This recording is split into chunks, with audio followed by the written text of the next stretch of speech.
On Wednesday, President Trump delayed imposing his harshest tariffs for 90 days, then singled out China for retaliation by increasing levies on Chinese goods to 125%.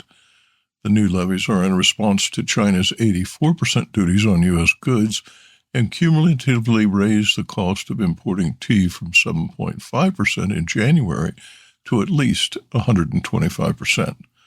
The announcement buoyed markets that had seen at least $19 trillion in equity vanish since February 19th, when the S&P 500 index closed at a record high. The Trump administration said the pause would enable more than 70 countries to lower tariffs on U.S. goods and make concessions that the U.S. hopes will ultimately lead to reshoring manufacturing, jobs, and a balance in traded goods. Canada and Mexico must pay a 10% tariff on goods that do not qualify under the USMCA Free Trade Agreement. Tea qualifies. On Wednesday, China vowed to, quote, fight to the end, end quote, as it imposed retaliatory tariffs matching 34% plus 50% reciprocal tariffs President Trump initiated above the 10% baseline imposed on every country worldwide. Bloomberg News reported that Trump said late Tuesday that Chinese officials, quote, want to make a deal, end quote, but that appears unlikely in the short term. The two countries agreed to establish a, quote, strategic channel, end quote, to ensure communication, but no mechanism was established. What does a full-blown trade war hold for tea? Fewer choices at much higher prices. Imposing 100% duties on Chinese goods will virtually eliminate tea imports from China. In 2024, U.S. importers paid an average $5.20 per kilo for Chinese tea.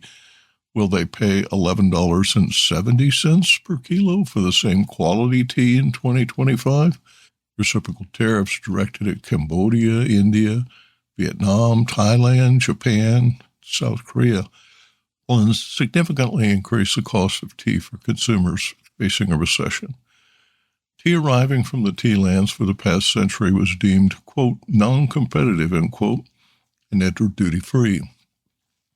Some flavored teas incurred a 10% duty, but the 49% duties imposed on Cambodia, 46% duties on Vietnam, 44% on Sri Lanka, 36% on Thailand, and 26% charged India is unprecedented. Tea is a low-cost item in the grocery cart. Importers purchase tea for $5 to $10 a kilo, but the cost of goods is now rising to $22.50 per kilo before logistics and markup. Even a colossal tariff is manageable when applied to a 5-penny private label tea bag, but a 250-gram pouch that sells for $15 will now cost $33.75. Consider a $100 Qing raw pu'er cake. Will U.S. tea enthusiasts pay $225? Is it fair when their peers in other countries still pay $100? Can specialty tea shops and e-commerce retailers absorb these costs? More ominous for online tea buyers purchasing from China and Hong Kong is the May 2nd elimination of the de minimis tariff exemption, which had accelerated online sales valued at billions, including large volumes of small tea packets. Previously, purchases of Chinese tea valued at less than $800 were exempt from the tariffs. The exemption was revoked on February 4th and temporarily restated on March 10th to allow the Commerce Department to develop systems for processing and collecting tariffs on these low-value shipments. Customs and Border Patrol processed more than 4 million de minimis shipments daily. In 2022, 83% of all U.S. e-commerce imports used the de minimis loophole. Imports that qualified for the $800 or less exemption now face a duty of either 30% of their value or $25 per item. The $25 tax increases to $50 per item after June 1st. The tax is in lieu of any other duties. Demand for Japan's ancient emerald powdered tea has outstripped supply as exports of the superfood surged ninefold. According to data from the Ministry of Agriculture, Forestry, and Fisheries of Japan, the export value of green tea, including matcha, reached an all-time high of 36.4 billion yen. That's about 244 million US in 2024, roughly a 25% increase from the previous year. What's driving interest in matcha? Health and wellness fuel the engine of growth, along with matcha's versatility as an ingredient in baking, confectionery, ice cream, tea lattes, and smoothies. Powdered green tea is ladled into ramen noodles at lunch, sprinkled on dinner salads, used as a filling in matcha cream puffs for dessert, and blended into shortbread snacks. A travel boom to Japan led to the recent spike in sales. According to Bloomberg News, 37 million people visited the country last year, a 47% increase over 2023. Quote, visitors are flooding social media with their favorite Japanese treats, writes Bloomberg, citing influencers on TikTok creating innovative matcha lattes. Matcha is harvested only once a year. Record exports and tourist demand have exhausted reserves to the point that retailers and wholesalers are limiting purchases. Tea production in Japan has declined by 20% over the past 15 years, and domestic spending on green tea has fallen by nearly 40%. This combination has led Japanese officials to enhance their efforts to appeal directly to consumers online, resulting in record exports. The U.S. is a top destination, but so are Europe and Australia. Yukino Matsumoto, owner of Simply Native, a tea shop in Sydney, Australia, told Bloomberg that matcha sales increased almost fivefold last year compared to 2023. Google Trends has tracked search terms for 20 years. Matcha was relatively unknown until 2015.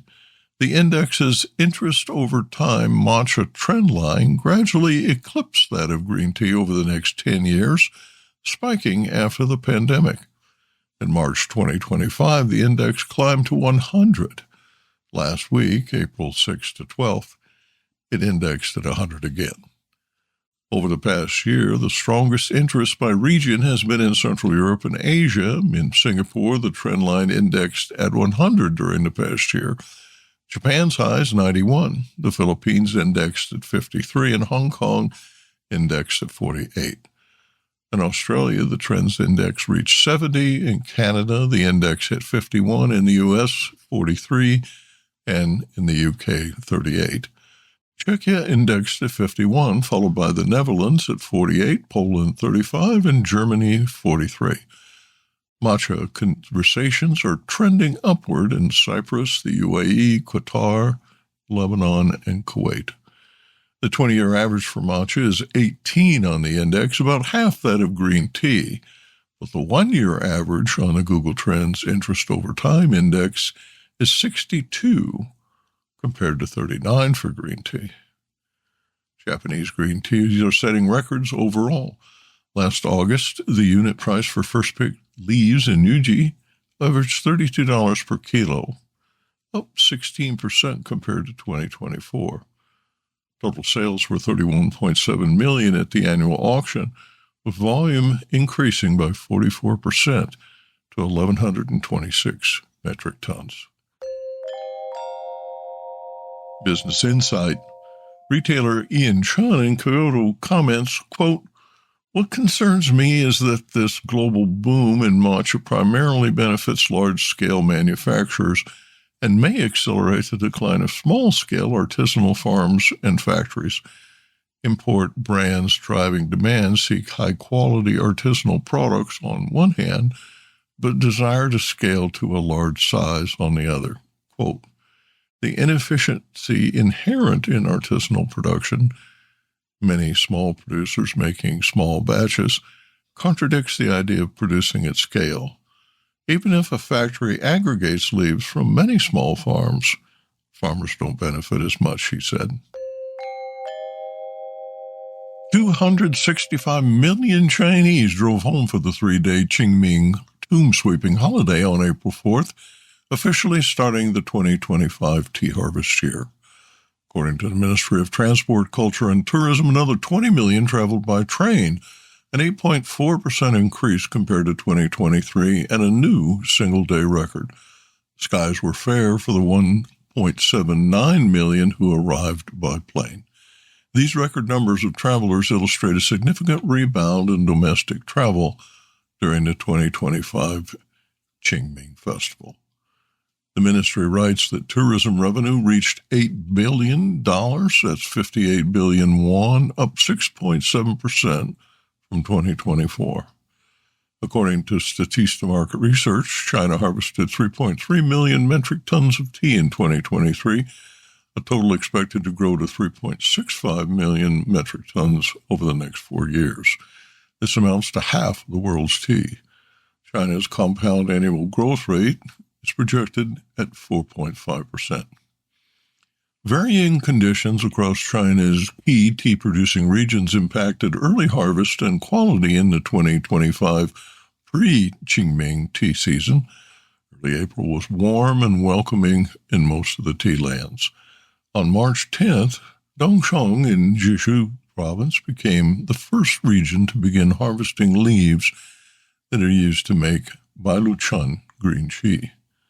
In Qing province, the tea harvest began on March 20th under favorable weather conditions. West Lake Longjing was first plucked on March 21st to align with the spring equinox. Shun Ti Zhongling Jin will follow in 10 days. Xiling village began harvesting tea for its esteemed Ming tea on March 22nd.